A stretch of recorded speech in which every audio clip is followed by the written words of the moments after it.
is horrible. It was good for us. Okay? Leland Vittert, rebirth and renewal to you, my brother. Indeed. Politics, religion, you explain it all. I did not know that. Santo versus good. Great information heading into the weekend, Chris. Thank you. Yep. You're here to serve in any way you can. Great show, Chris. We come on the air with breaking news tonight in Washington. The news continuing through the evening, especially at the Supreme Court. There is a string of major legal wins for the Trump administration tonight. A federal judge just denied the ACLU's request to stop the Trump administration from deporting dozens of Venezuelans from Texas to El Salvador. So they can go ahead with this. The ACLU is now asking the Supreme Court to step in. They have not yet. Also tonight, the D.C. Court of Appeals blocked the same federal judge's attempt to hold members of the Trump administration in contempt of court. Again, appeals happening as we speak. They are actually working on this Good Friday here in Washington in the courts. More developments as they happen throughout the hour. But big picture here. On this Friday night, these are two big wins for the Trump administration. As we head into the Easter and Passover celebrations, everyone will come together as families. Hopefully you don't talk about politics, but if you do, or like me, are on the golf course where politics is the only conversation right now, a lot of us are going to be talking about this man, Kilmar Abrego Garcia. He is the illegal immigrant from El Salvador who was deported back to his home country and is currently sitting in jail there. So just think about what I said. Think about how odd it is that all of us are talking about this one man. And in a very unusual situation when it comes to political stories, both parties want this story to be the topic of conversation this weekend. That's why our Matters segment tonight. Now I will tell you why they want this to be the conversation. To the left, he is a Maryland father, disappeared to the gulag for Donald Trump's photo ops. He is evidence, this one man, of Trump's ignoring the Supreme Court, creating a constitutional crisis. If you deny the constitutional rights of one man, you threaten the constitutional rights and due process for everyone else in America. This is how dictatorships work. Trump has always been clear about who he is and the kind of power he wants. This is the ultimate stress test of our democracy. Notice it's changed from a Maryland father to now being about due process. And this is why, because to the right, and they have some evidence for this, Kilmar is an illegal immigrant, an MS-13 member, and a wife beater who is exactly where he belongs. Plus, it's evidence of Democrats and their friends in the media loving illegal immigrants. This is the man that the Democrats are wanting us to fly back from El Salvador to be a happily ensconced member of the USA family. Isn't it a shame? Unfortunately, now is the part where I share the political reality with all of you. This story is not about Kilmar Abrego Garcia. Both Republicans and Democrats think the political firestorm set off by his deportation works for their base. That's why we've been talking about it ad nauseum for the past couple of weeks. That's why Democratic Senator Chris Van Hollen flew to El Salvador to meet with Abrego Garcia. He told us today in a press conference he did so at great personal risk. He was able to capture the media's attention while looking like a hero. But this photo op was met with fierce response from the White House. Remember, Van Hollen tweeted this picture out, the one on the right, and Trump tweeted the very same picture. The White House, zillions of Republicans, their friends in the conservative media, tweeted the same picture side by side with Rachel Morin's mom to call out Democratic priorities. Rachel Morin was killed by an illegal immigrant, sexually assaulted. Van Hollen never called Morin. Morin is a resident of Maryland, a legal resident. So when Chris Van Hollen's speech at Dulles Airport happened, he returned from El Salvador. He sounded like a man who had just visited Martin Luther King Jr. at the Birmingham jail. This case is about upholding constitutional rights for Abrego Garcia and for every American. The President Trump and the Trump administration wants to say that those who are fighting to stand up for our Constitution don't want to fight gang violence. That is an outright lie. In politics, when you are explaining, you are losing. Democrats are now explaining. And to be fair, Van Hollen's message is an important one. The belief in the rule book, the Constitution, it is the only thing that binds us all together as Americans. That message right now is not a winning one for Democrats, and Kilmar Abrego Garcia is not the right storyline or martyr. America faces real challenges right now, and reasonable people can have disagreements about what Trump is doing on a whole host of issues. Backing off demands that Iran give up its nuclear weapons program, possibly abandoning Ukraine, the continued lack of clarity over tariffs, while American businesses and consumers suffer. He's threatening to fire Jerome Powell, that's the head of the Federal Reserve, and upend the American financial system even more than the past month of wild issues for us all. There is the anemic delivery of DOGE savings. There's the promises of not only mass spending and mass tax cuts that once again ensures no president will honestly deal with the national debt. That list goes on. We could do a whole show on it. Instead, Democrats have made Abrego Garcia the fight of our time because it works to raise money and captures the attention of cable news outlets. And then Democrats sit around and wonder why their approval ratings is similar to that of us in the media. We begin tonight with Steve Cortez, former Trump advisor. Nice to see you. And former Congresswoman Loretta Sanchez. Nice to see you, ma'am. Thank you. Late tonight, MSNBC, true to form, has live pictures outside a Texas detention facility, waiting to see if more deportations will happen. Let's just put aside the issue of Garcia at all. Do you really think that this is a winning topic for Democrats over this weekend when so many Americans are going to be together with their families talking? Are you asking me? Yes, ma'am. So I think this issue, for me at least, is this. I'm not a constitutional lawyer, but I do know that as an American, one of the things that we believe wholeheartedly is that if you are accused wrongly, or if you're picked up and you're arrested or you're taken somewhere, there is some process that you have where the government has to prove that you did something wrong. And this is important to Americans. This is what we believe. We do not believe we're going to get picked up. We're going to be without contact forgive me, with ma'am. our families. I understand the due process arguments. I've heard them over and over. We can go 15 rounds on that there was deportation hearings, that he had a final notice, whether or not he was allowed to be deported to El Salvador. We can go through all that. It was a different question, so I'll ask it again. Is this making Abrego Garcia the cause de célèbre for Americans to be talking about this weekend a winning hand for Democrats? I believe that families will be talking about it because I do believe that Americans believe in due process. Okay. And we will hear it at the tables. And obviously, we believe that it is going to be important and that people understand this whole issue of I should have a real process before I get sent away. Okay. Steve, there is the flip side to this, which is Republicans spiking the football. The margaritas being brought over by the president of El Salvador, Trump gloating and making fun, Riley Moore, congressman from West Virginia, going down to the Supermax facility in El Salvador and posing like he's at a fraternity guy at a football game with thumbs up and selfies. I'm not sure what a freshman congressman going down to El Salvador proves or helps us all understand. Would Republicans be better to just be quiet? No, Leland, absolutely not. Listen, okay. I will tell you, I am thrilled as an America First advocate.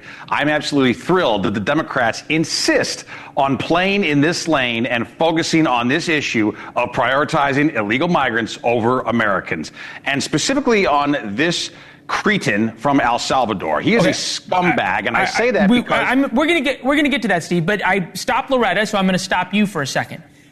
You don't think her argument that Americans care about due process and don't like what's happening with the courts and how sort of irreverent, I think that's a good word, Republicans are towards the courts plays it all this weekend? No, it does not play. We care about due process for American citizens.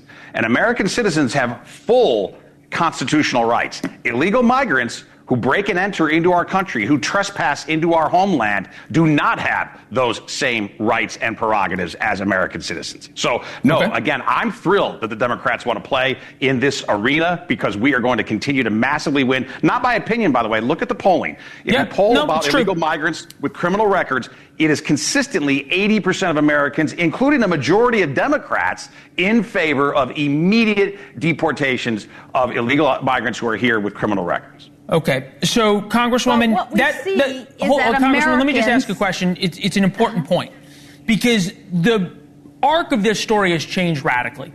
2 weeks ago, Abrego Garcia was a Maryland father, and he had been torn from his family where he was an upstanding citizen who worked so hard, on and on. Since then, we have learned he was picked up, and there was a lot of evidence that he was involved in human trafficking. There is credible evidence he was part of MS-13. His tattoos certainly seem to show an affiliation to someone. I'm not a tattoo expert, but the experts say to MS-13. And his wife, turns out, filled out a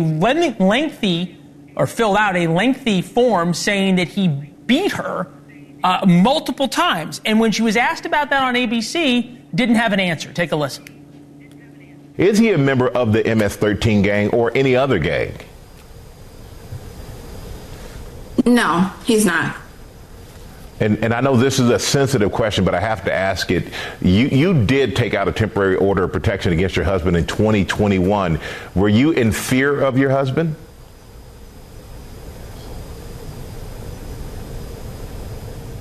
My husband is alive. That's all I can say. Okay, then I'm not going to push on that, apparently. Okay, then I'm not going to push on that, apparently. Interesting. But, Congressman, I'll ask you, did Democrats pick the wrong hero? We don't know, because there was no due process. We actually have not seen the evidence go what happened to believe all women? Judge. Pardon me? What happened to believe all women? Well, I don't know about that. All I know is that he did not have due process. He did not go before a judge. When he did go before a judge, everybody said, keep him here, don't send him back because there are gangs that are, it's a peril to his life. He did have a court order that allowed him to stay here. The Trump administration deported him anyway, because he got no process. He just was picked up. He got no process about whether we could even judge. I've heard the talking point, and I understand it. Go ahead, Steve. We keep hearing about process here. All right, here's the reality. In this case, this El Salvadoran, he's not an American, this El Salvadoran is a scumbag who beats women. And he's back where he belongs in his home country in jail. But I wouldn't care, Loretta, I wouldn't care if he was the greatest father and husband in the world. If he was Mike Brady from the Brady Bunch, he's still here illegally.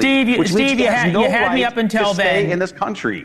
Really? You don't think that the fact now that Republicans can apparently rightly really paint him, as you said, as a scumbag who beats women, you don't think that helps Republicans' case right now? No, I'm saying, of course it helps, but I'm saying even if that weren't the case, the point is illegal migrants have no right to stay. And by the way, the American people spoke it's very hard to argue with that. Steve, Congresswoman, thank you both. On this.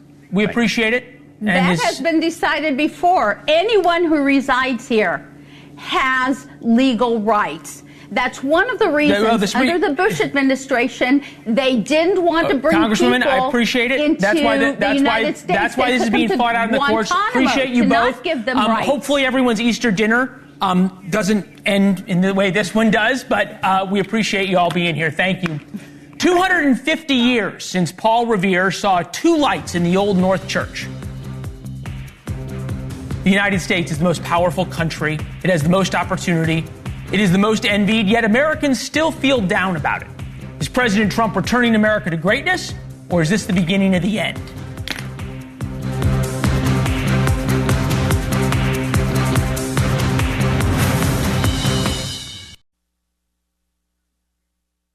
Russia-Ukraine war is a lot harder than it looks. President Trump today threatened to walk away from the negotiating table.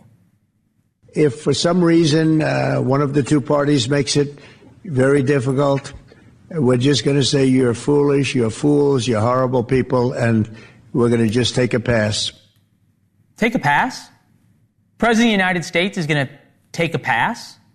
He told us the world war in Ukraine would lead to World War III. But there you have it. Trump says he might fail. Now, he's not going to admit that he failed. On this Good Friday, Russia launched massive attacks on Ukrainian civilians. For the Russians, the cruelty remains the point. And remember, on the campaign trail, Trump promised to end the war, stop the killing, and prevent World War III.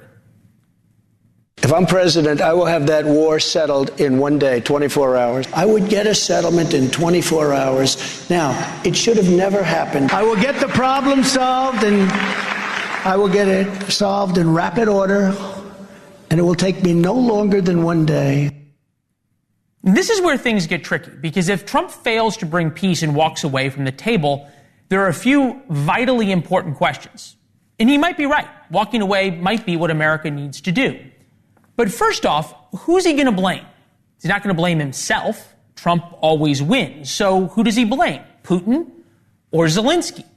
His Secretary of State wouldn't say. I'm talking about a matter of days, not a matter of weeks, whether or not this is the war that can be ended. If it can, we're prepared to do whatever we can. If it's not possible, if we're so far apart that this is not going to happen, then I think the president's probably at a point where he's going to say, well, we're done. You know, we'll do what we can on the margins. It's interesting, on the margins. Is that on the margins to help Ukraine? Is that on the margins to walk away from Ukraine? The words matter here. It sounds like Trump is blaming both Putin and Zelensky equally. He said, you're fools, both of them. Same with Rubio. So remember, Trump's supposed to have a good relationship with Putin. And he famously put Zelensky in his place. You're gambling with World War III. You're gambling with World War III. And what you're doing is very disrespectful to the country, this country. You got to be more thankful. Because let me tell you, you don't have the cards. With us, you have the cards. But without us, you don't have any cards. Trump was extraordinarily on point there. Zelensky radically screwed that up. It is a meeting we will never forget. But Zelensky reportedly found religion after that. Team MAGA celebrated. Ukraine has offered some significant concessions. So now Trump must bring Putin to the table. And in order to get the peace deal, he's got to make Putin feel the pain to make a deal. But that's not exactly what he said today. Over there, people are dying also, like on average 2,500 young people, soldiers. They're not from America. They're not from anywhere else other than Ukraine and Russia. But we want to save these lives. Every day, a lot of people are being killed as we talk about, as they play games. So we're not gonna take that. So all of this walk away talk could be a Trump negotiating tactic. He's done it before. He's won before by doing that. But normally those come with threats. If we walk away, then we're going to do this, to try and put pressure on one side or the other.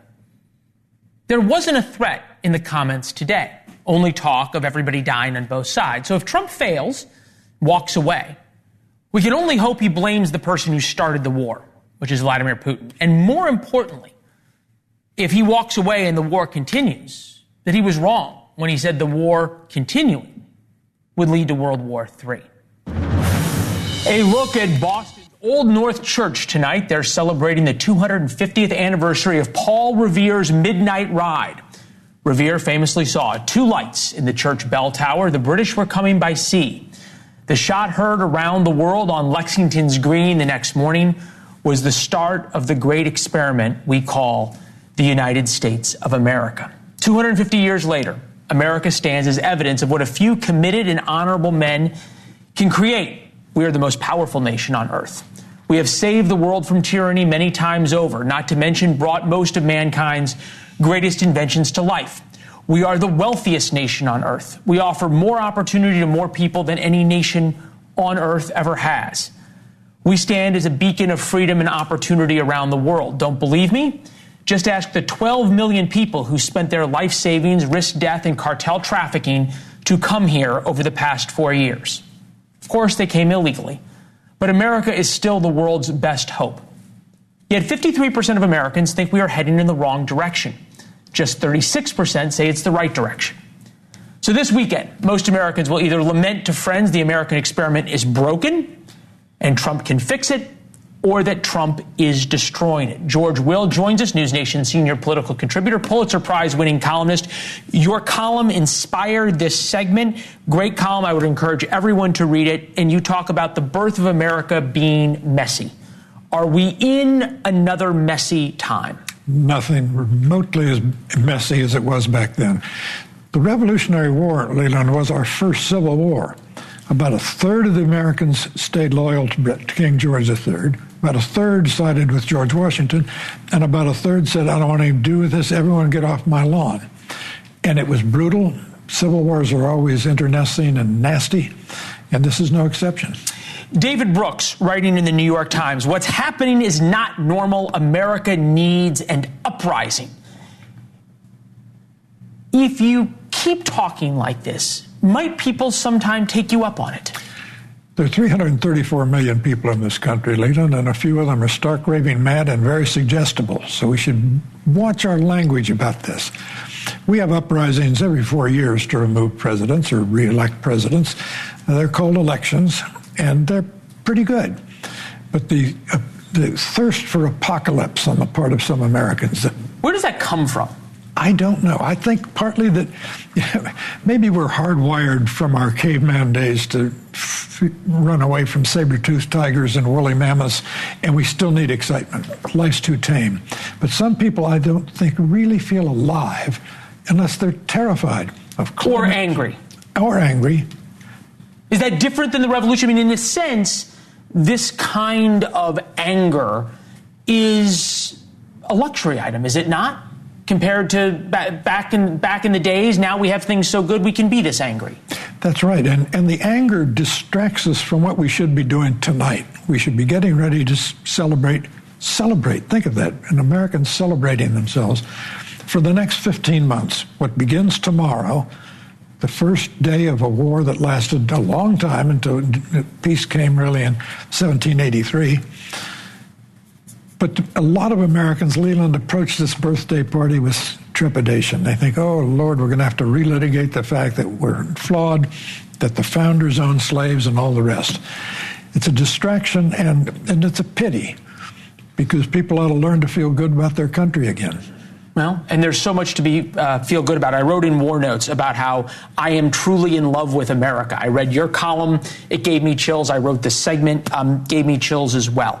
There are people who are getting another kind of chill, and I think we have to acknowledge that from Donald Trump as he talks about this concept of a third term. Yes. Take a listen. Should I run again? You tell me. There's your controversy right there. There's your controversy. People are asking me to run, and there's a whole story about running for a third term. I don't know. I never looked into it. They do say there's a way you can do it. It will be the greatest honor of my life to serve not once, but twice, or 3 times, or 4 times now. All right. Trump fans will say he is trolling, which he is, and does so masterfully. There is a way. It's called amending the Constitution. It's unlikely, at best, to happen. That said, and I think this is true of both parties, they both are more willing to sort of flirt with things that are less than about American exceptionalism. Or respect for the idea. Sure. Donald Trump signed an executive order the other day directing bureaucrats to obey the law as recently announced in 10 Supreme Court opinions. Democrats will say to him, yeah, why don't you start by obeying the law, respecting due process and all the rest? Republicans then say to Democrats, lighten up. Where is the supposed catastrophe? The New York Times, which is sort of apocalypse central, ran a story the other day saying democracy is threatened by talk of a third term. There's no threat to democracy. I mean, the fact is, if he said, I'm going to run again, 50 state secretaries of state would say, not on our ballot, you're not, because you're not eligible again. We think about America being the top wealthiest country in America, in the world by far. As we've said over and over again, things are just so good. You go back to the 1970s, this other time of great turmoil. You lived through it, I did not. 2,500 bombings reported by the FBI between 1971 and 1972. Is that where this is headed? The tumult of the 60s with the riots of COVID and now feeling of what? Domestic unrest? I don't think so. I don't think there's a thirst for violence in this country. I don't think there's the same kind of rhetoric in this country. I think where we're heading is to the 1980s. That is, someone came along, a different kind of leader in Reagan, who put the... Wait, are you comparing Donald Trump and Reagan? No, I'm comparing Donald Trump to the late 70s. Oh, okay. But then along came someone with a different tone of voice. And, you know, if a president can make the change that Mr. Trump has made in the tone of politics in this country, why can't another president with a very different tone change it back? The question would be, and this may be the perfect place to land it, it requires, as the founders did, as all the guys that we should sit around and celebrate the 250 years, Patrick Henry, give me liberty or give me death, who put the country above themselves, the idea above themselves. We haven't had a president, and I put presidents of both parties in this, who have done that in an awfully long time. I think that's right, but I'll tell you something else we haven't had for a long time, and that is real civics education in school. This is a good night to remember, Leland, that back in the day, every American child knew, listen, my children, and you shall hear of the midnight ride of Paul Revere. Was just a Longfellow. They knew, by the rude bridge that arced the flood, their banners to April's breeze unfurled. There the embattled farmers stood and fired the shot heard round the world. Emerson. Everyone knew these things. And there's a poverty, there's a big void where we used to teach patriotism. You know, Mr. Will, it is always fun to have someone here who has as much love for America as I do. Best times are ahead. Good to see you, sir. Parents' biggest concern spending their kids on spring break used to be drinking too much. Now it's hoping their kids don't get shot or overdose. Why beach cities are breaking up with spring break. Hey, we need to talk. This isn't working anymore. And it's not us, it's you.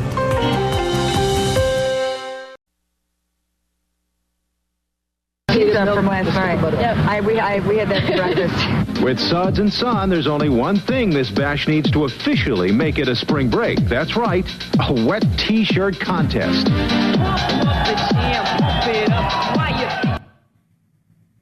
That is what spring break used to look like, thanks to our friends at Hard Copy.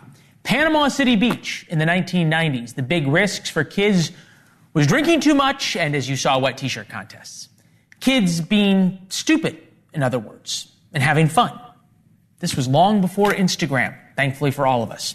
Today, everything's changed. Now what parents need to worry about is their kid getting shot or dying from a fentanyl overdose. And beach towns that used to advertise for spring breakers now want to pull the plug on the party. The shootings and rampant violence got so bad in Panama City Beach, they now want to end spring break. Panama City Beach has already reported 700 arrests, citations, many involved underage spring breakers from Georgia and Alabama. The chief of Panama City Beach Police Department said in a statement, Panama City Beach can no longer be a spring break town. That time is over. Every year we try to manage it, and every year it brings more challenges. With us now, Mayor of Panama City Beach, Stuart Tetimer. Good to see you, Mayor. Thank you. I don't understand. How do you break up Panama City Beach and spring break? They just go together. Yeah, well, what's happened is we have, in 2015, spring break really ended. But we have some short-term slumlords and outdated club promoters selling a decade-old version of spring break. We grew up, just like kids who went to college, partied, and then grew up. We grew up. The major clubs are gone. And so what we're seeing right now, and what the chief is expressing, is there's a remnant of spring break and that's no longer sustainable. When you say a remnant, what do you mean? Well, if you look at some of these promotions, their sizzle reels, their marketing material, they're running from the mega clubs, Club La Vila, things from a decade ago. And so, that's not our town. We're a family-friendly destination and small town. I get it. There's an old thing like any publicity is good publicity, and anybody who wants to come in and spend money, you'd welcome. What is the problem with spring break? Well, we're seeing a change in the security environment. We're seeing younger folks who, instead of, quite frankly, it's Good Friday, instead of turning to the Lord, they're turning to violence.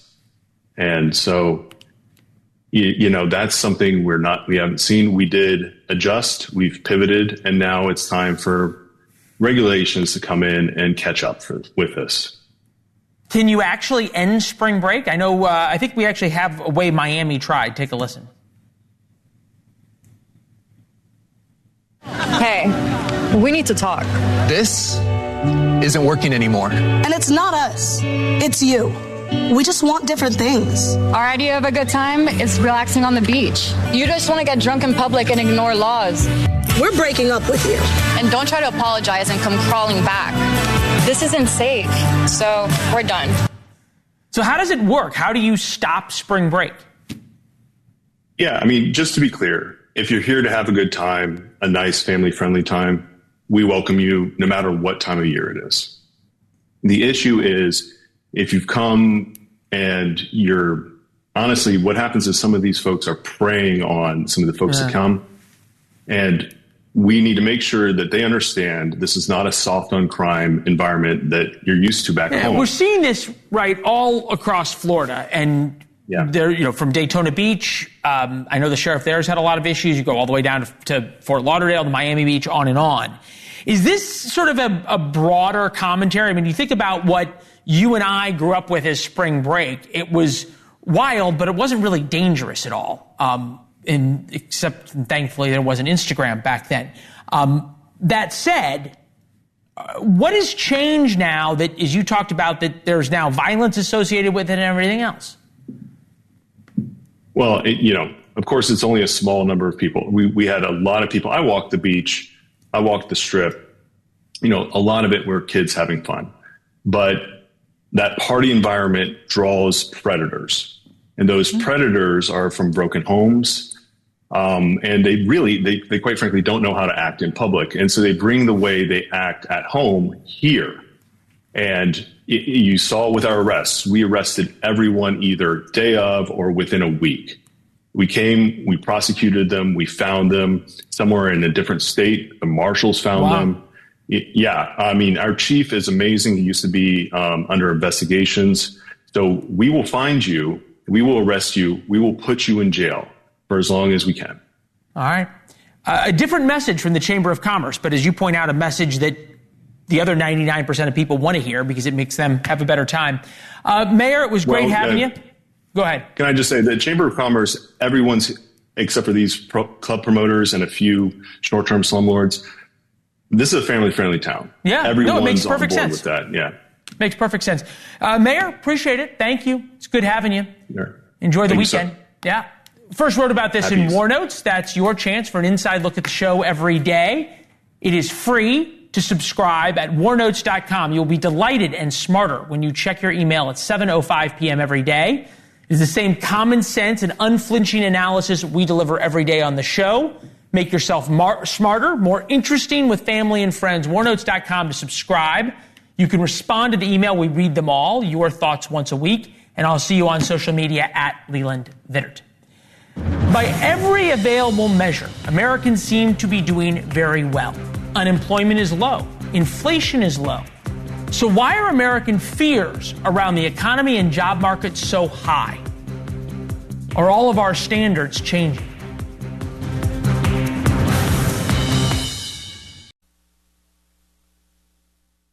To last. So they've already seen it get much better. You have gasoline's way down. The price of oil has dropped substantially. The price of groceries are substantially down. The only thing that's gone up, actually, is interest rates, because we have a Federal Reserve chairman that is playing politics. As President Trump this week reassuring Americans, as he would call it, about the economy. By almost all indicators, the U.S. economy should be the envy of the world. The unemployment rate is low. The average American family makes much more money than a family, say, in Japan. Household income's about $80,000 a year. Japan, just about $37,000. So Americans should be feeling good about our economy. They are not. 65% of Americans report living paycheck to paycheck. Lewis Howes knows all too well about dealing with economic uncertainty. He tells the story about being down on his luck, sleeping on his sister's couch for a year and a half. He turned his life around. New York Times bestselling author, his new book, Make Money Easy, Create Financial Freedom and Live a Richer Life, is out now, and he is with us. It is good to see you. Thank you. Help us understand, and I think this is an important point. Do Americans, you think, have a realistic understanding of the economy, or is it that they talk about how they feel of their own personal economy? Ooh, I think a lot of people are focused more on their selfish needs and what they desire, what they dream about, what they see everyone else having or acting like they have. And then therefore we need to overspend to feel like we're filling ourselves up with some type of gratitude. But when we overspend on things we don't need, we usually feel trapped. We feel isolated. We feel like it's not enough because we're focusing on the wrong things. If you were a politician, I would advise you that telling people that they don't need stuff is not a winning strategy. It is a winning strategy for budgeting. Are we seeing a change in how Americans view money? Well, I think so. Over the last 5 years, with everything from COVID and inflation and just kind of getting free money, that it felt like there was free money everywhere. It felt like this entitlement mentality. Instead of how can I generate value, it's how can I receive as much value as possible for doing the least amount.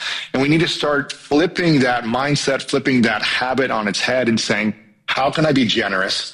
How can I be a giver? How can I start cultivating value in the world, whether it be in my community, in my career, and developing more skills to add more value into the world? And by doing that, I become more valuable of a person. I can generate more money as well once I add more value. I guess almost you're describing a culture of victimhood, right? That everything must be handed to me. Gen Z, the youngest of Americans, 32% increase for Gen Z households receiving unemployment. Every generation thinks the younger generation is soft, but is there, you say, a sense of entitlement among a lot of Americans? How do we break that? Well, a lot is changing. With AI, people are using these tools to accelerate and maximize their time. So either we need to start thinking about how we're doing things differently, or we need to start using the tools to benefit all of us. And I think the older generation or the millennials or the older generation are thinking that the younger generation is lazy, where the younger generation is always thinking that the older generation is outdated and that they need to adopt to the new times. So there's not a right or wrong. It's just where are things heading? We all need to evolve and move into something that is going to happen no matter what. How much of this is politics, right? That when people feel that their party is in power, they feel like they're doing better. We saw that with the consumer sentiment flip between Democrats and Republicans who thought things were going in the right directions come last November. That said, consumer sentiment, as measured, is at the lowest level second lowest level since the 1950s. 49% feel worse under Trump, 21% feel better. Is this A, political, and B, second worst since the 1950s? That's the 2008 financial crisis. That's the crash of 1987 Black Monday. That's COVID. That's 9/11. That's the Cuban Missile Crisis. Is our standard changing of what we think is things to be confident about? You know, I think people put a lot of their energy and their either victimhood or their herohood in who's in power or what political party is in power versus how can I take personal responsibility really not even worry about who's in power or which party's in power, and say, how can I develop more skills and be more resourceful? And when we start taking back our own power, start developing more skills and adding more value and being generous in the world, being a generous giver as opposed to a complaining individual about what we're not getting or who's in power or who's not in power, that's when we take our power back.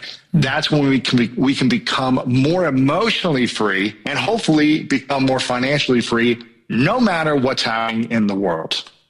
Louis, your message would not get you very far in Washington, but clearly it has gotten you far selling books, which I think actually gives us all a little bit of hope because there's people out there who want to read it. Louis Howes, Make Money Easy. Good to see you. Thank you. Thanks for having me. Appreciate it. One thing you'll be talking about tomorrow and the rest of Easter as we look at Vatican City. See you in a minute.